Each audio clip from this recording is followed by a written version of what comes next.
ছাত্ৰ-ছাত্ৰীসকল অৰ্ধপৰিবাহীৰ এই বিষয়টোত এটা বিষয় জানি লোৱাটো বৰ প্ৰয়োজন হৈ পৰিছে সেইটো হৈছে কঠিন পদাৰ্থৰ শক্তিৰ পটি যেটো আমি ইংৰাজীত এনাৰ্জি ব্যান্ডস বুলি জানো বিষয়টো একেবাৰে সৰল আমি এবাৰতে লৈ যাব পাৰিম শকিয়া পৰমাণুৰ ইলেক্ট্ৰনৰ শক্তিৰ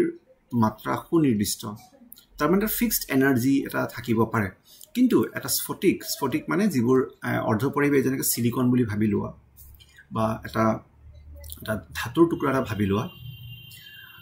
কিন্তু এটা স্ফটিকত আন্তঃপৰমাণু পাৰস্পৰিক ক্ৰিয়াৰ বাবে মানে প্ৰতিটো ইলেক্ট্ৰন ইটো ইলেক্ট্ৰনৰ লগত বা ইটো নিউক্লিয়াছ ইটো ইলেক্ট্ৰনৰ লগত তেনেকুৱা ইহঁতৰ মাজত কি কৰি থাকিব এটা ক্ৰিয়া কৰি থাকিব যাৰ বাবে ইহঁতৰ শক্তিৰ মাত্ৰা এটা নিৰ্দিষ্ট নহয় কেইবাটাও স্তৰত বিভক্ত হ'ব পাৰে এনে ঘনিষ্ঠ ব্যৱধানত থকা স্তৰবোৰক শক্তিৰ পটিৰ নাম এটা অবিৰত পটি গঠন কৰে ইয়াত এনেকৈ আমি ভাবিব পাৰো যে ধৰি লোৱা যে যিবোৰ পৰমাণুত ইলেক্ট্ৰনবোৰ বহিতম কক্ষত আছে সেইবোৰ পৰমাণুটোৰ নিউক্লিয়াছটো ইহঁতক ধৰি ৰাখি দিছে তাৰ মানে ইহঁতক বাধ্য সেই নিউক্লিয়াছটোৰ লগত আবদ্ধ হৈ থাকিব কাৰণে তেল যিবোৰ ইলেক্ট্ৰন বহিতম কক্ষৰ লগত বান খাই আছে সেইবোৰৰ যিবিলাক শক্তিৰ স্তৰবিলাক আছে সেইবিলাক বিভিন্ন সৰু সৰু শক্তিৰ মাজত বিভক্ত কৰি আমি এটা শ্ৰেণী বা এটা পটি ভাবিব পাৰো সেইটোক আমি ভ্যালেন্স ব্যান্ড বা যোজ্যতা পটি বুলি কম আৰু শক্তি পোৱাৰ লগে লগে কিছুমান ইলেক্ট্ৰন সেই নিউক্লিয়াছটোক বাদ দি বাহিৰলৈ গুচি যাব পাৰে এনেটো নিউক্লিয়াছটোৰ এটা অংশ আছিল কিন্তু সেই ইলেক্ট্ৰনবোৰ যেতিয়া নিউক্লিয়াছৰ বান্ধোনৰ পৰা আঁতৰি গৈ মুক্তভাৱে ঘূৰি ফুৰি থাকিব পাৰে আৰু যিবোৰে বিদ্যুৎ পৰিবাহিতাৰ ইয়াৰ যোগদান আগবঢ়ায় যাৰ বাবে বিদ্যুৎ প্ৰবাহ হ'ব পাৰে তেতিয়াহ'লে ইলেক্ট্ৰন বিলাকৰ শক্তি বেছি বুলি আমি ক'ব পাৰোঁ কাৰণ শক্তিটো ইহঁতে কোবাৰ পৰা লৈছিলে তেতিয়াহ'লে শক্তিৰ স্তৰটো ইহঁতৰ ওপৰত থাকিব তো প্ৰতিটো ইলেক্ট্ৰন বা এটা ইলেক্ট্ৰনৰ কেইবাটা স্তৰ থাকিব পাৰে তাৰ যিটো পাৰিপাৰ্শ্বিকটো অলপ জটিল হোৱাৰ বাবে তেতিয়াহ'লে এটাৰ শক্তিৰ যিবোৰ স্তৰবিলাকক এটা পটিত ভৰাই দিয়া হয় সেই পটিটোক আমি কম কণ্ডাকশ্যন বেণ্ড বা পৰিবাহী পটি সো যোজ্যতা পটিটো তলত থাকিব আৰু পৰিবাহী পটিটো ওপৰত থাকিব যোজ্যতা পটিত থকা ইলেক্ট্ৰনবিলাক মানে এই এটমটোৰ লগত বা এই পৰমাণুৰ লগত যুক্ত হৈ আছে আৰু পৰিবাহী পটিত থকা যিবোৰ ইলেক্ট্ৰন আছে সেই ইলেক্ট্ৰনবোৰ সেই পৰমাণুটোৰ পৰা মুক্ত হৈ গুচি গ'লগে তেতিয়াহ'লে আমি এনেকৈ ক'ব পাৰোঁ যোজ্যতা পটি কাক বোলে ভ্যালেন্স ব্যান্ড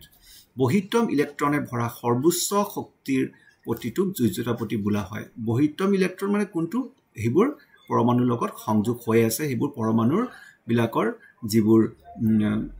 ভ্যালেন্স শেল বা কক্ষবিলাকত এতিয়ালৈকে আছে কক্ষত থকা অৱস্থালৈকে ইলেক্ট্ৰন বিলাকৰ যিটো শক্তিৰ স্তৰবিলাক আছে সেইবিলাক আমি যোজ্যতা পটি বুলি কম আকৌ দ্বিতীয়তে পৰিবাহী পটি সৰ্বনিম্ন পূৰ্ণ শক্তিৰ পটিটো পৰিবাহী পটি বোলা হয় পৰিবাহী পটি মানে কি যিবোৰ ইলেক্ট্ৰন পৰিবাহিতাৰ সহায় কৰে আৰু যিবোৰ পৰমাণুৰ লগত বা নিউক্লিয়াছৰ লগত যুক্ত হৈ থকা নাই বা আঁতৰি গৈছে নিষিদ্ধ পটি কাক বোলে এই যে ভ্যালেন্স ব্যান্ড আৰু ইলেক্ট্ৰন ব্যান্ড বা ভ্যালেন্স ব্যান্ডৰ ওপৰ আটাইতকৈ সৰ্বোচ্চ স্তৰটো বা যিটো যোজ্যতা পটিৰ আটাইতকৈ সৰ্বোচ্চ স্তৰটো আৰু পৰিবাহী পটিৰ আটাইতকৈ সৰ্বনিম্ন স্তৰটোৰ মাজত এটা গেপ থাকি যায় আৰু এই গেপটোত কোনো ধৰণৰ ইলেক্ট্ৰনৰ কোনো শক্তি থাকিব নোৱাৰে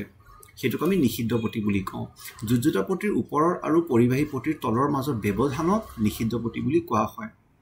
ফাকটোত মুক্ত ইলেক্ট্ৰন থাকিব নোৱাৰে সেইটো কিছুমান কোৱান্টাম কণ্ডিশ্যন আছে যাৰ কাৰণে হ'ব নোৱাৰে এইটো যিটো চিত্ৰ আছে ইয়াত হৈছে 0 কেলভিনত অৰ্ধপৰিবাহীৰ শক্তি পটিৰ চিত্ৰ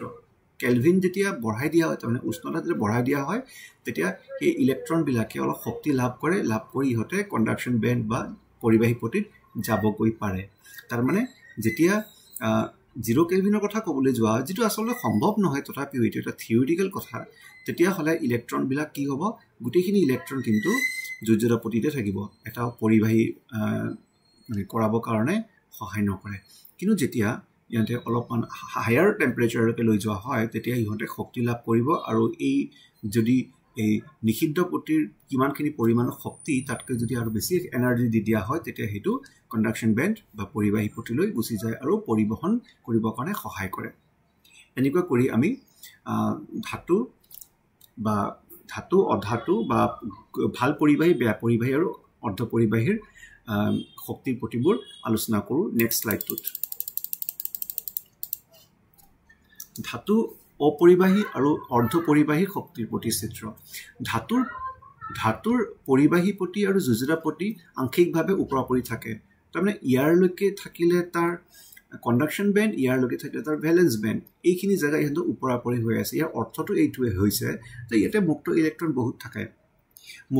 বহুত থাকে তাতে আৰু সেইবোৰ ইলেক্ট্ৰনবিলাকে কিন্তু পৰিবহনৰ কাৰণে খুব ভালকৈ সহায় কৰে সেইবোৰে যিবোৰ ধাতুবোৰ থাকে এই ধাতুবিলাকৰ পৰিবাহিতা খুবেই ভাল আৰু শক্তিৰ প্ৰতি ব্যৱধান নাথাকিব পাৰে যেটো আমি শক্তি পটিৰ যেটো ব্যৱধান যেটো নিষিদ্ধ পটি হেতু একেবাৰে জিৰো কাৰণ ইয়াতে এনাৰ্জি বেণ্ড গ্যাপ জিৰো সেইভাবে ধাতুটোৰ বিদ্যুতৰ ভাল পৰিবাহী আমি যদি অপৰিবাহীৰ ক্ষেত্ৰত যাওঁ তেতিয়ালে আমি এটা দেখা পাম যে হিহতৰ যেটো যোজ্যতা পটি আৰু ইহতৰ যেটো পৰিবাহী পটি তাৰ মাজৰ যেটো গ্যাপ আছে সেই গ্যাপটো 3 ইলেক্ট্ৰন ভোল্টতকৈ ডাঙৰ আৰু আণবিক ক্ষেত্ৰত বা পৰমাণবিক ক্ষেত্ৰতে ইলেক্ট্ৰন ভোল্টটো অলপ ডাঙৰ শক্তিৰ পৰিমাণে হয় তেতিয়া হলে যেটো গ্যাপটো 3 ইলেক্ট্ৰন ভোল্টতকৈ বেছি হয় তেতিয়া এই ইয়াৰ পৰা ইলেক্ট্ৰনটা ইয়াৰ যোৱাটো অলপ অসম্ভৱ হৈ পৰে তাৰ মানে এইটো বেয়া পৰিবাহী যোজ্যতা পটি সম্পূৰ্ণৰূপে ভৰি থকা আৰু পৰিবাহী পটি খালি থাকে শক্তিৰ পটিৰ ব্যৱধান ডাঙৰ আৰু বিদ্যুতৰ কুপৰিবাহীও তেনেকুৱাই শেষত গৈ অৰ্ধ পৰিবাহীৰ যদি আমি পটিটো চাবলৈ যাওঁ ইয়াতে চাবা যে যোজ্যতা পটিৰ আৰু পৰিবাহী পটি ইহতৰ স্তৰবিলাকৰ যেটো গ্যাপ আছে সেই গ্যাপটো 3 ইলেক্ট্ৰন ভোল্টতকৈ কম আৰু যাৰ বাবে ইয়াৰ পৰা ইলেক্ট্ৰন ইয়ালৈ যাবলৈ হলে বৰ বেছি শক্তিৰ প্ৰয়োজন নহয় আৰু এটো পৰিবাহী অলপমান পৰিবাহীৰ কাৰণে সহায় কৰিব পাৰে 0 কেলভিনত পৰিবাহী পটি খালি হয় আৰু যোজ্যতা পটি ভৰি থাকে কিন্তু কোঠাৰ উষ্ণতা বহুত বেছি কিন্তু 300 কেলভিন আমি 0 কেলভিনৰ পৰা কত 300 কেলভিন কিন্তু কোঠাৰ উষ্ণতাত কিছুমান ইলেক্ট্ৰনে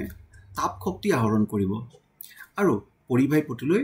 কি কৰিব পাৰে জাপ মাৰিব পাৰে কাৰণ ইমান বেছি শক্তি নহয় কাৰণ পটিৰ ব্যৱধান অতি কম ইয়াৰ বাবে এটা অৰ্ধ পৰিবাহীয়ে 0 কেলভিনত অপৰিবাহী হিচাপে আচৰণ কৰে আৰু অধিক উষ্ণতাৰ পৰিবাহী হৈ পৰে এই যে 3 ইলেক্ট্ৰন বলিয়া দিয়া হৈছে বেলেগ অৰ্ধ পৰিবাহীৰ কাৰণে বেলেগ